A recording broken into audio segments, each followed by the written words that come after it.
La epístola Paulina a los Romanos, capítulo 8, versículo 35 al versículo 39. Ese va a ser nuestro estudio del día de hoy en la escuela bíblica. Recuerden que como es una escuela bíblica, a diferencia de la predicación, ustedes pueden interrumpir si quieren, pueden levantar la mano si tienen alguna pregunta o quieren que se aclare algo también. Lo pueden hacer. Vamos juntos a la palabra en Romanos 8, 35 al 39 y nos ponemos de pie. Vamos a leerla entre todos de manera antifonal, es decir, yo leo un versículo y ustedes leen el otro y así sucesivamente. Romanos 8, 35 al 39 dice así la santa palabra de Dios. ¿Quién nos separará del amor de Cristo? ¿Tribulación o angustia o persecución o hambre o desnudez o peligro o espada? Como está escrito, por causa de ti somos muertos todo el tiempo, somos contados como ovejas de matadero. Otra vez, hermanos, otra vez. Vamos a tratar de hacerlo al unísono, ¿listo? 1, 2 y 3. Como está escrito, por causa de ti somos muertos todo el tiempo, somos contados como ovejas de matadero. Antes, en todas estas cosas somos más que vencedores por medio de aquel que nos amó. Por lo cual estoy seguro de que ni la muerte, ni la vida, ni ángeles, ni principados, ni potestades, ni lo presente, ni lo porvenir, Ni lo alto, ni lo bajo, ni ninguna otra criatura nos podrás apartar del amor de Dios que es en Cristo Jesús, Señor nuestro. amén. ¿Podemos sentarnos? Estaba leyendo de la versión Reina Valera, la Reina Valera Eso es los 60. Sociedad Bíblica Trinitaria, Ese o SBT de Reina Valera. Por eso un poquito la diferencia, pero no es mucho. ¿Por qué perdurable? ¿Por qué incomparable? ¿Por qué inmutable amor de Dios en Cristo Jesús? Porque es un amor que dura más allá de nuestros tiempos. Es un amor que no se puede comprender con nuestro entendimiento frágil, pero es un amor que es inmutable, que nunca cambia. Eso es lo que significa el título de la escuela bíblica. Vamos a pasar al bosquejo de lo que vamos a ver el día de hoy. Primero vamos a dar una pequeña introducción del tema, luego lo que significa el amor de Jesucristo. Vamos a ver qué son los conflictos internos y externos que nos habla el verso Romanos 8:36, luego 36 al 38, terminamos con el 39 y al final unas conclusiones prácticas para nuestras vidas. Primero, en la introducción, quiero que pensemos en lo que significa la palabra amor, que es el tema central de lo que vamos a ver hoy. El amor es algo que se escucha cotidianamente en nuestro alrededor. La gente alrededor dice que conoce lo que es el amor y habla del amor y dice, no, yo me enamoré de tal persona y a los 5 días después se enamoró del otro y dice que ya se dejó de enamorar del otro porque no, se perdió el amor. Sí, es lo que dice, ¿no? Entre matrimonios también pasa. No, es que ya se perdió el amor. Entonces, esa es la idea del amor del ser humano, un amor frágil, un amor que no es perdurable, sino que cambia constantemente y que es algo emocional realmente, termina siendo algo más hormonal. ¿Sí? Vi a esa chica que pasó y ya me enamoré. Ese es el amor que presenta al mundo.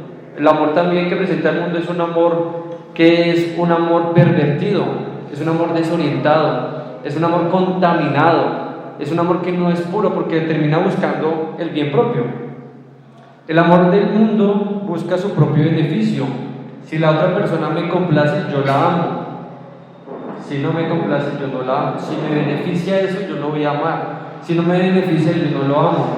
Y si me deja de beneficiar, porque de pronto sí lo hizo en un principio, pues ya se perdió el amor.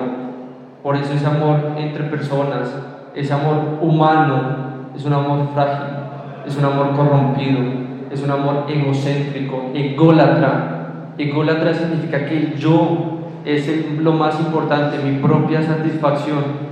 y eso no es el verdadero amor. Eso no es amor realmente. Según las Escrituras, eso no es amor. Según las Escrituras, el amor es algo mucho más allá que eso. Y las características del amor las vamos a ver en 1 Corintios. Acompáñenme, yo creo que el texto es conocido, pero vale la pena volverlo a recordar. Vamos a 1 Corintios, capítulo 13, versículo 4. Dice así la palabra de Dios: el amor es sufrido, el amor es benigno, el amor no tiene envidia, el amor no es jactancioso, el amor no se envanece, no hace nada impropio, no busca lo suyo, no se irrita, no piensa el mal, no se goza de la injusticia, sino que se goza de la verdad. Todo lo sufre, todo lo cree, todo lo espera, todo lo soporta. El amor nunca deja de ser, pero las profecías se acabarán y cesarán las lenguas y el conocimiento se acabará. Porque en parte conocemos y en parte profetizamos, pero cuando venga lo que es perfecto, entonces lo que es en parte se acabará. Cuando yo era niño hablaba como niño, pensaba como niño, juzgaba como niño, pero cuando ya fui hombre dejé lo que era de niño. Porque ahora vemos por espejo oscuramente, mas entonces veremos cara a cara. Ahora conozco en parte, mas entonces conoceré como también soy conocido. Ahora permanecen la fe, la esperanza y el amor, estos tres, pero el mayor de ellos es el amor. Vemos la preeminencia del amor en este pasaje que acabamos de leer y sus características básicas y claras que debemos comprender. Pero también nos dice que Dios es amor. No solamente que Dios tiene amor, sino que la esencia misma de Dios es el amor. Es decir, el Señor Dios Todopoderoso en esencia es amor. Tener amor es tener a Dios. Si nosotros como cristianos reflejamos estas características que acabamos de mencionar, entonces debemos empezar a pensar mucho en nuestra relación con Dios, porque es a través de nuestra relación con Dios que el amor, como lo vemos ahí mencionado, va a darse. De resto no, porque el amor proviene de Él. Él es amor. Sin Él no puede haber amor. Vamos a ir al versículo 35, ya en esta pequeña introducción que hacemos, vamos a entrar a lo que son este texto de Romanos 8:35. Y dice el texto: ¿quién nos separará del amor de Cristo? ¿Quién nos separará del amor de Cristo? ¿Tribulación, o angustia, o persecución, o hambre, o desnudez, o peligro, o espada? ¿Algo nos podrá apartar del amor de Cristo? ¿Algo nos podrá separar del amor de Cristo? ¿Será o no será? Pensemos en las primeras: tribulación, angustia. La tribulación es un conflicto, pero es un conflicto interno. La tribulación es ese sentirse inestable emocionalmente, es esa incomprensión frente a lo que sucede, es esa incertidumbre, es aquello que no me permite disfrutar de nada, sino todo lo contrario. Siempre ver un obstáculo o siempre ver el punto negro de la pared blanca, siempre estar entenebrecidos como en la oscuridad. La palabra tribulación está relacionada mucho a esa imagen de personas que van en su barco yendo a un sitio y en medio de ello encuentran tempestad, se sienten atribulados. ¿Por qué? Porque el barco se puede hundir, el barco se puede caer. La tribulación es una inestabilidad emocional fuerte. Así ocurre en la vida de muchos, de nosotros también. ¿Ya les recuerdo? Cero, explicarme lo que acabo de experimentar. Sí. Y es eso, como una inestabilidad y no le permite a uno, el gozo le permite del resto del color blanco de la pared, sino que se fija uno en el punto negro y ahí se... Así es, exacto. Se fija ahí y se queda ahí y se olvida todo lo hermoso y bello que hay alrededor. De todo ello. Esa es la tribulación. ¿Eso le puede ocurrir a un cristiano? Sí. y muchas veces le ocurre más de lo que debería ocurrirle. No me están saliendo las cosas bien, todo me sale mal, y empieza a quedarse ahí, ¿sí? Encerrado en eso, y eso no le permite avanzar en nada. Esa es la tribulación, es algo interno, porque realmente lo externo siempre va a estar. Siempre van a haber situaciones externas que nosotros no podemos manejar, pero la cuestión es que la tribulación es algo interno, porque si nosotros viéramos lo externo de una manera diferente, no tendríamos tribulación, aunque alrededor hubiera una gran tempestad, porque las situaciones no deben condicionarnos. Es algo que nosotros necesitamos comprender, hermanos, que las situaciones no deben a nosotros condicionarnos, no debería ser así. Pero ahora, pregunto, eso que surge de nosotros por incredulidad, porque el principio de ello es la incredulidad, ¿eso nos va a separar del amor de Dios que es en Cristo Jesús? Vamos a ver qué nos dicen las Escrituras, pero como lo dijo la hermana Sonia, podemos de antemano decir que no, absolutamente no. No, que si atribulado, que internamente estoy mal, ya perdí la fe.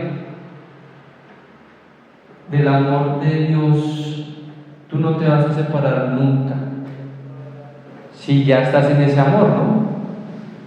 Porque Dios te amó no porque tú eras bueno para ser amado, no porque vio algo bueno en ti, que se complaciera en ti en algo que tú tienes y dijo, uy, lo amo porque es que ese tiene plata o tiene buena presencia, canta bien y me sirve para el coro celestial, entonces por eso lo amo. No, Él no nos ama por algo bueno que haya visto en nosotros. Él nos ama porque Él es amor. Él es la esencia de amor. Él es el amor. No nos ama porque nosotros tengamos algo bueno que sea digno de ser amado. Todo lo contrario. Nosotros tenemos todas las características necesarias para ser odiados eternamente por Dios. Todas. Las cumplimos perfectamente. Nosotros que cumplimos o que nosotros que aportamos en la obra de salvación, solamente nuestro pecado, nada más. Pero el Señor nos amó. ¿La tribulación nos va a aportar? No. ¿Vamos a estar atribulados en unos momentos? Sí. Vamos a tener momentos de incredulidad donde vamos a decir, no, todo me sale mal, y vamos a quejarnos delante del Señor, y esos pecados están mal. Pero eso nos va a separar del amor de Dios. No. De ninguna manera. Por eso Romanos tiene una secuencia muy organizada. Antes de Romanos 8 viene Romanos 7. Y Romanos 7 nos habla de ese hombre que enfrenta batallas diarias contra el pecado que habita en él. Y es él. Pablo mismo dice, esa batalla que yo llevo internamente, dice el hombre malo, ese pecado que habita en mí, eso que no me permite hacer lo que yo quisiera hacer, y Él lo manifiesta. Pero luego dice, doy gracias a Dios. Vamos a ir al último versículo de Romanos 7, 25. Gracias doy a Dios por medio de Jesucristo nuestro Señor. Esa parte, gracias doy a Dios por medio de Jesucristo nuestro Señor. Él lo dice, gracias doy a la educación que me permitió sobrellevar esta situación inestable dentro de mí. No, Él no dijo eso. Gracias doy al dinero que me permitió poder pagar esta psicóloga o esta psiquiatría o estos medicamentos que me ayudan ahora a sobrellevar esta situación. No, porque Él comprendió que la solución y respuesta a su inestabilidad interna es Cristo Jesús. Por eso dijo, gracias doy a Dios por medio de Jesucristo nuestro Señor. La respuesta es Jesucristo. ¿Podemos estar atribulados? Sí, pero eso no nos va a separar del amor de Dios. No nos va a separar del amor de Dios. Y ya vamos a ver por qué. Lo vamos a ver en la última parte, el último versículo, vamos a verlo por qué. Pero avancemos. ¿Qué significa angustia? Angustia también es algo interno. Es una tribulación interna. Es un conflicto interno. ¿La angustia nos va a separar del amor de Dios? No. La angustia tampoco nos va a separar del amor de Dios que es en Cristo Jesús. Podemos estar angustiados con ansiedad y esa ansiedad nos lleva a la depresión, a la inestabilidad, pero aún en medio de eso, eso no nos separa del amor de Dios. Aún en medio de eso, el Señor sigue amándonos como nos amó de primeras. Y nos sigue amando aun cuando pecamos y nos dejamos llevar por la ansiedad y cometimos errores y pecados. El Señor nos sigue amando. El amor de Dios no se separa de nosotros. Nos sigue amando aun en medio de esa angustia que produce nuestro pecado. El Señor nos sigue amando igual, porque el amor del Señor no depende de lo que nosotros hagamos, sino de lo que Él ya hizo en la cruz por nosotros. Él pagó por todos nuestros pecados, una vez y para siempre. Ahora, eso significa que entonces pequemos y pequemos, porque si ya somos salvos y el Señor ya me perdonó todos los pecados, pues pequemos. Romanos capítulo 6, versículo 7 dice: porque el que ha muerto ha sido justificado del pecado, y si morimos con Cristo, creemos que también viviremos con Él. Versículo 11: así también vosotros, consideraos muertos al pecado, pero vivos para Dios en Cristo Jesús, Señor nuestro. Y el 12: no reine pues el pecado en vuestro cuerpo mortal. Hermanos, la invitación que nos hace Pablo no es a pecar en ninguna manera, lo entiendan así. Lo que está diciendo Romanos 8 es que aún en medio de nuestras flaquezas podemos nosotros encontrar el amor de Dios perdurable, inmutable e incomprensible en nuestras vidas. Pero que el Señor nos llamó a santidad, que no reine pues el pecado en nuestro cuerpo mortal, sino que lo desechemos, porque eso afecta nuestra comunión con Dios. Aunque el amor del Señor hacia nosotros sigue siendo el mismo, nosotros vamos a vernos afectados en nuestra relación con Dios cuando permitimos que entre el pecado en nuestra vida. Aunque el amor del Señor sea el mismo, porque siempre va a ser el mismo, nunca va a ser más o menos, siempre va a ser el mismo. No permitamos que el pecado llegue a nuestra vida, porque eso puede afectar nuestra relación con Dios. Es decir, eso nos confunde, eso nos hace olvidar las bellezas de Cristo. Eso es lo que ocurre, pero el amor de Dios hacia nosotros sigue siendo el mismo. Entonces, ¿quién termina afectado con el pecado? Nosotros. ¿Por qué? Porque estamos empezando a ver nubosamente, con nubosidad, al Señor. Spurgeon decía que la angustia en el creyente es como un capitán que está en su barco y empieza a echar vapor, ese vapor que se echa en la boca, a ese telescopio, y lo sopla y lo deja así bien empañado, y luego él ve por ahí, por ese telescopio, no le permite ver bien, correctamente el camino que debe seguir. Por eso tengamos cuidado con la angustia. No es buena, es mala, pero ¿nos va a separar del amor de Dios? No, nos va a separar del amor de Dios. La persecución, el hambre, la desnudez, el peligro, la espada, estos son conflictos ya externos, cosas que nosotros no podemos evitar. ¿Puede venir eso acá? Sí, ha venido a través de la historia de la iglesia del primer siglo hasta nuestros días. De pronto en nuestro contexto no es tan evidente, pero en otros lugares sí. Puede haber persecución, gente mala que quiera perseguirnos solamente por el hecho de que somos cristianos y nos van a excluir de sus grupos. De pronto a ustedes les ha pasado, es una persecución quizás un poco diferente a la que hemos conocido a través de la historia de la iglesia, más sutil, más amable, ¿sí? Más amable en el sentido de que tú, como eres cristiano, hasta allá a un lado no te vamos a invitar en nuestro grupo y te van sacando de grupos, aislando de personas. Eso ocurre, eso va a ocurrir, es normal que pase eso, porque no somos del mundo y el mundo no ama a los que no son del mundo. Eso va a ocurrir, eso son cosas externas que nosotros no podemos controlar. El hambre puede llegar a ocurrir, que acá haya un devastamiento total, una hambruna, no la podemos controlar. La escasez, puede ocurrir que se nos haya acabado el dinero, ¿sí? Y no podamos nosotros saber qué hacer después. Las deudas, quizás cometimos errores, puede ser nuestro, o puede ser el mismo estado que está, el estado cayó mal económicamente, como pasó en Venezuela, en otros países. Puede pasar eso, son cosas externas, pero eso nos puede separar del amor de Dios en ninguna manera. Entonces no nos dejemos llevar por esa angustia de que la persecución, la escasez significa que tengo escasez porque no diezmé o porque no estoy haciendo las cosas bien. No crean eso. Eso es una mentira de la falsa ideología del evangelismo de la prosperidad. Eso no es verdad. La Escritura no nos habla de que siempre vamos a tener mucha plata porque hacemos las cosas bien.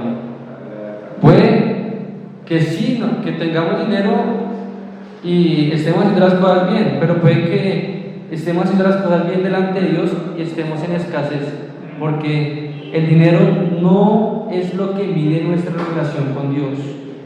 Eso no, de ninguna manera. Entonces, hemos visto que nada de lo que hemos mencionado como conflicto externo y conflicto interno nos va a separar del amor de Dios que es en Cristo Jesús. Ahora vamos al versículo 36. Como está escrito, y acá él cita un salmo, como está escrito: por causa de ti somos muertos todo el tiempo, somos contados como ovejas de matar. Y quiero que vayamos a ese salmo, que es el Salmo 44, 22, y quiero pedirle al que lo tenga que se ponga de pie y lo lea, por favor. Salmo capítulo 44, versículo 22. Pero por causa de ti nos matan cada día, somos contados como ovejas para el matadero. Amén, gracias hermano. Por causa de ti, Dios, lo dice el salmista muchos años atrás. El contexto era aflicción, igual que el contexto que vive el cristiano, aflicción externa. Pero ¿en qué estaba confiado el salmista? Estaba confiando en Dios, estaba confiando en su Salvador, estaba confiando en el Señor, en su amor incomparable, inmutable e incomprensible. Por causa de ti somos muertos todo el tiempo, somos contados como ovejas de matadero. Ustedes saben, las ovejas de matadero van directo pues a morir. Así nos cuenta el mundo, como personas que ya no tienen lugar o cabida en esta vida. No deben vivir acá, no deberían vivir acá, por eso nos miran extrañamente. Acá, como les había dicho anteriormente, no sufrimos esa persecución que sufrió en el primer siglo, pero Pablo le escribe a una iglesia que estaba sufriendo la persecución a manos de un hombre tirano llamado Nerón. Este hombre estaba tomando a muchos y los llevaba a las prisiones, donde los encarcelaba por largo tiempo y luego los llevaba a los leones, o también lo que hacía y se divertía en eso era llevarlos a lugares altos donde los llenaba de aceite y los prendía. Toda la noche escuchaba el grito de ellos y así este hombre se complacía. Un hombre muy malo porque hizo cosas terribles. El hombre no duró mucho tiempo de vida, después murió y después llegó otro igual que él, parecido. Y así llegaron varios. A través de la historia nosotros vamos a ver cómo la iglesia ha sido perseguida, pero no en medio de eso el Señor la ha sostenido y las puertas del Hades no han prevalecido contra él.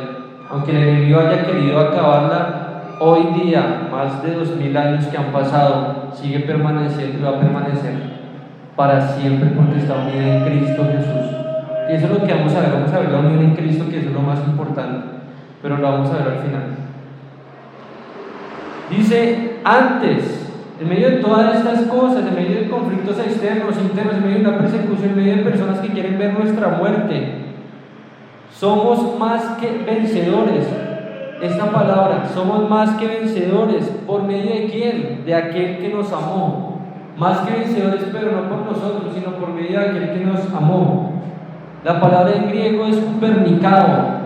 Cupernicado viene de dos palabras. Cuper, que es más que, nicado, vencedor. Y esta idea de vencedor en el griego es una idea de victorioso, de que sobre cada conflicto tiene victoria. Sobre cada conflicto interno o externo hay victoria. Sobre cada situación, angustia, ansiedad, o persecución, o hambre, o desnudez, hay victoria. Sobre aquello que quiere hacer el mundo contra nuestro, hay victoria para el cristiano, porque es más que vencedor en Cristo.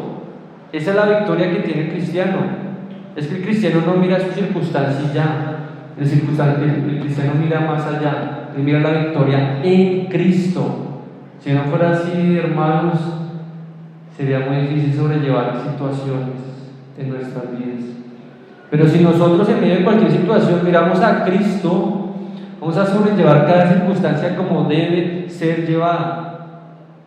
Recordemos una vez más, al principio hablamos de una situación. El mundo de manera natural responde a esa situación, reacciona frente a esa situación, y frente a esa reacción tiene otra reacción, y así continúa su círculo vicioso lleno de reacciones. Nosotros lo vemos de manera diferente. Está la situación, la voluntad soberana del Padre permitió esa situación, la reconocemos como una situación de la voluntad soberana del Padre y le agradecemos a Dios por esa voluntad soberana, porque podemos estar tranquilos en esa situación, hace parte de la soberanía de Dios. Gracias, Dios, por esa situación. Y ya reconociendo que estamos complacidos en Cristo Jesús, en su victoria, nosotros podemos ir a la victoria de Cristo Jesús con esa satisfacción y decir: Señor, gracias por esa situación, y voy a reaccionar conforme al Espíritu Santo, en amor, en gozo, en paz. Si es la diferencia de nosotros a una situación, o como deberíamos enfrentar una situación, a como la enfrenta el sistema, o como a veces la enfrentamos nosotros. Hermanos, esto es práctico, realmente, esto es práctico. En nuestra vida debemos sobrellevar situaciones de esa manera. ¿Sí ven cómo se ve la Trinidad y el Padre, el Hijo, el Espíritu Santo? Así debemos ver cada circunstancia, cada conflicto interno y externo en la victoria en Cristo Jesús, que somos más que vencedores por medio de aquel que nos amó. ¿Y quién fue aquel que nos amó? Cristo Jesús. Y eso nos da una seguridad cierta completamente. Versículo 38, la seguridad eterna del creyente. La seguridad eterna del creyente. Dice: por lo cual estoy seguro de que ni la muerte, ni la vida, ni ángeles, ni principados, ni lo presente, ni lo porvenir. Versículo 39, ni lo alto, ni lo bajo, ni ninguna otra criatura nos podrá apartar del amor de Dios que es en Cristo Jesús, Señor nuestro. En Cristo Jesús, Señor nuestro. Esta última parte, en Cristo Jesús, Señor nuestro. Esto es lo que nosotros en teología llamamos unión mística y espiritual con Cristo. Mística porque es un misterio. Es un misterio. ¿Cómo es que nosotros estamos unidos con Cristo? Ahora, ¿cuándo surge esa unión? ¿Cómo surge esa unión? Vamos a ir a Efesios capítulo 2. Vamos a ir a Efesios capítulo 2. Vamos a ir del versículo 1 al versículo 10. El que lo tenga, por favor, lo lee. Dios nos dio vida a vosotros cuando estabais muertos en vuestros delitos y pecados, en los cuales anduvisteis en otro tiempo, siguiendo la corriente de este mundo, conforme al príncipe de la potestad del aire, el espíritu que ahora opera en los hijos de desobediencia, entre los cuales también todos nosotros vivimos en otro tiempo,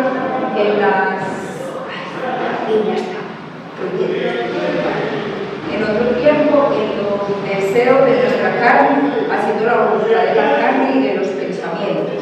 Y éramos por naturaleza hijos de ira lo mismo que los demás. Pero Dios, que es rico en misericordia por su gran amor con que nos amó, aun estando nosotros muertos en pecado, nos dio vida juntamente con Cristo. Por gracia sois salvos. Y juntamente con Él nos resucitó, y asimismo nos hizo sentar en los lugares celestiales con Cristo Jesús, para mostrar en los siglos venideros las abundantes riquezas de su gracia, en su bondad para con nosotros en Cristo Jesús. porque por gracia sois salvos por medio de la fe, y esto no de vosotros, pues es don de Dios, no por obras para que nadie se gloríe, porque somos hechura suya, creados en Cristo Jesús para buenas obras, las cuales Dios preparó de antemano para que anduviésemos en ellas. Amén. Amén. Bueno, yo no sé si ustedes se dieron cuenta de cuántas veces decía la palabra en Cristo, pero la dice muchas veces. En Cristo, en Cristo, en Cristo. Constantemente dice en Cristo. Efesios 1 dice al versículo 3: bendito el Dios y Padre nuestro Señor Jesucristo, que nos bendijo con toda bendición espiritual en los lugares celestiales en Cristo. Ustedes van a ver esa palabra en Cristo repetidas veces en muchos pasajes de las Escrituras, porque es fundamental comprender que nosotros somos más que vencedores en Cristo, por medio de Cristo, que el amor de Dios es en Cristo. No es un amor de Dios sin Cristo, no, es un amor de Dios en Cristo. Nosotros no podemos hablar de que Dios nos ama sin Cristo, porque es en Cristo que el Señor nos ama. No hay amor de Dios sin Cristo, de ninguna manera. Tenemos que ser coherentes, consecuentes con el Evangelio, con lo que nos enseñan las Escrituras. Es en Cristo. Ahora, ¿qué significa eso para nosotros? Es un misterio en gran parte. Hay tres grandes misterios que la Biblia nos habla. El primero es la Trinidad, el gran misterio de la unidad de tres personas. El segundo misterio es la unión hipostática de Jesucristo, que sea hombre y haya sido Dios al mismo tiempo, verdadero Dios y verdadero hombre. Y el tercero es la unión mística y espiritual de la Iglesia con Cristo. Pero la Iglesia no solamente de manera corporativa, sino primeramente de manera individual. Primeramente de manera individual. Cada creyente unido a Cristo. Es que cada creyente unido a Cristo, esa es la causa de nuestra salvación. Por eso les pregunté, ¿cuándo fuimos unidos a Cristo? Desde antes de la fundación del mundo fuimos unidos a Cristo. Es hermoso y maravilloso, porque si no hubiera sido así, el Señor no hubiera venido por nosotros a morir por nosotros y a salvar a nosotros. Es la cabeza y vino por el cuerpo. La Iglesia vino por nosotros, a morir por nosotros, por su pueblo, por el pueblo que Él había escogido desde antes de la fundación del mundo. Entonces el amor de Dios es un amor eterno, es un amor que viene antes de la fundación del mundo. Por eso el Señor nos dice, nos enseña constantemente que nos ha amado con amor eterno, porque estábamos unidos con Cristo desde antes de la fundación del mundo. Eternamente estábamos unidos con Cristo. Es un gran misterio.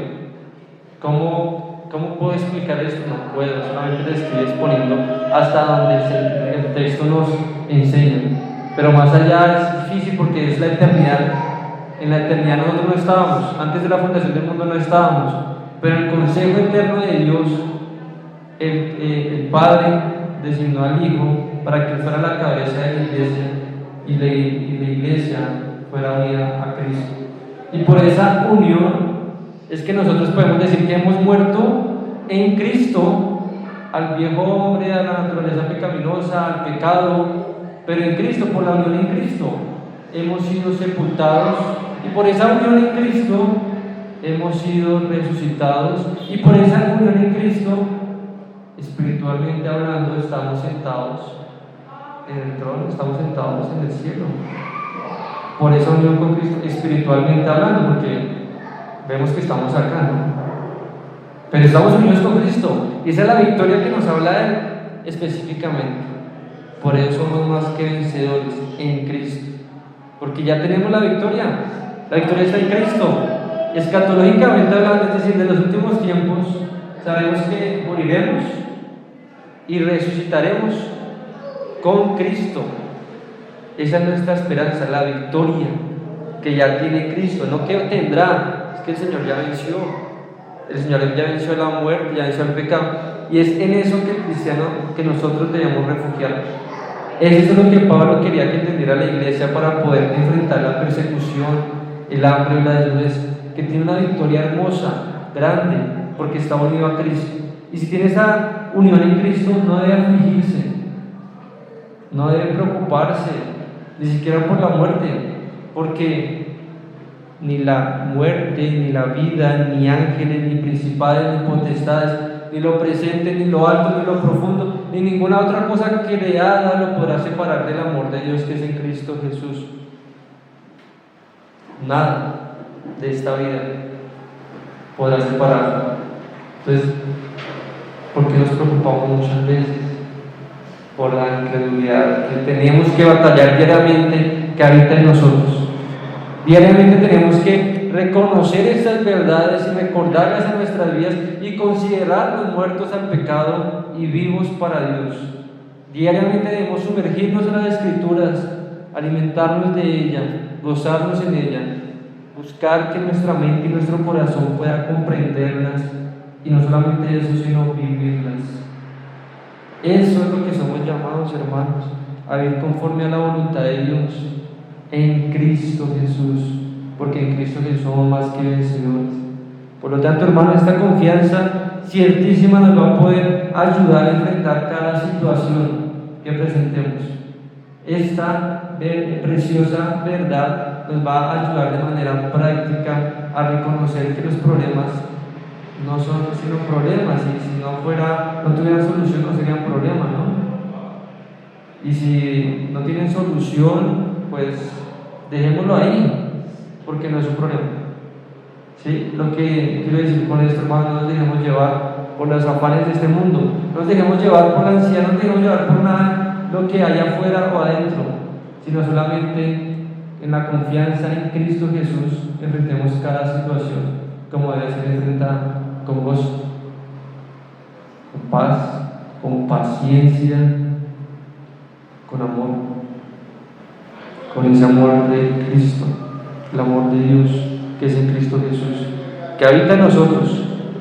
Ahora también nosotros debemos llevarlo a los demás. Esta doctrina hermosa de la elección no puede entenderse como debe entenderse si no se comprende que ha sido por gracia y misericordia que el Señor nos ha tomado. No ha sido porque nosotros no lo hayamos merecido, no es que nosotros seamos los super elegidos. No.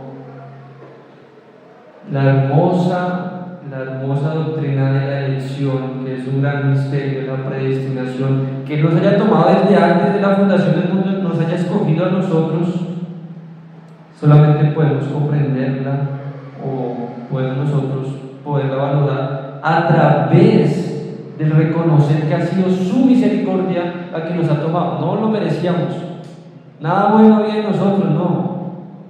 Dios nos amó a nosotros, no lo merecíamos, y por nosotros hizo lo que nosotros no podíamos hacer, nos dio vida. Y ahora, de la misma manera que nosotros escuchamos el mensaje del Evangelio, hermanos, es que ustedes, como yo, compartamos a otros de este mensaje que hemos recibido por gracia. Compartámoslo a nuestros familiares, a nuestros amigos, a nuestros hermanos, a todos, porque el llamamiento que nosotros debemos hacer es un llamamiento universal a todos, aunque sabemos que el llamamiento eficaz del Señor va a ser para unos pocos, porque solamente unos pocos creerán, pero no sabemos quiénes son. Compartámosle a todos, sin preguntarnos si este será o no será, si este escuchará o no escuchará. Preguntémosle a todos qué es lo que realmente más vale la pena: vivir para Cristo. Vivir para Cristo, eso es lo más importante. Glorificar a Dios. Esas doctrinas son hermosas, hermano, porque las doctrinas de la gracia nos hablan que no son posibles comprenderlas si no reconocemos la gracia en primer lugar. Por eso no solamente son doctrinas de la gracia, sino doctrinas de gracia. Las recibimos de gracia. Esas preciosas y bellezas verdades que nos da el Señor, no solamente es para que nosotros las tengamos en nuestro conocimiento y digamos, wow, comprendí esto y ya. No es para que las vivamos, hermanos. Llamamiento es a vivir de manera humilde y decir: Señor, gracias, Gracias, Señor, porque tú me has amado con amor perdurable, inmutable, incomprensible. Gracias porque lo has hecho no por mí, sino en Cristo Jesús, porque estoy unido a Cristo Jesús. Gracias, Señor, por eso. Eso nos debe llevar de manera práctica. Y es una conclusión que quisiera dejar acá, es: nada puede separar al cristiano del amor de Dios que es en Cristo Jesús, porque Él está unido a Jesucristo, y Jesucristo está sobre todo, venció a todo y a todos. Por lo tanto, el cristiano debe vivir como un bienaventurado esclavo de Jesucristo, que está dispuesto, aún si es necesario, a ofrecer su propia vida por su Señor, quien murió en la cruz por su redención. Hermanos, pongámonos de pie, vamos a orar. Amado Señor, damos gracias por este tiempo de poder escuchar juntos tu preciosa y santa palabra, que nos habla una vez más de nuestras vidas, Señor. Ayúdanos, Señor, a vivir conforme a lo que nos enseña, Señor. Y en este tiempo de preguntas, de respuestas que tengan mis hermanos, Señor, ayúdame también a responderlas sabiamente, Señor. Que cualquier inquietud que tengan, que no duden en preguntar, Señor, que no se dejen llevar de pronto por el miedo, el temor, o piensen que no es una pregunta importante, sino que la hagan, Señor, y que juntos podamos responderla a la luz de tu palabra en Cristo Jesús. Oramos, Señor, dándote muchas gracias por esta unión que tenemos contigo, Jesús. Qué hermosa unión, Señor, que nos da esperanza, Señor, y seguridad. Gracias te damos, amado Señor. En Cristo Jesús oramos. Amén.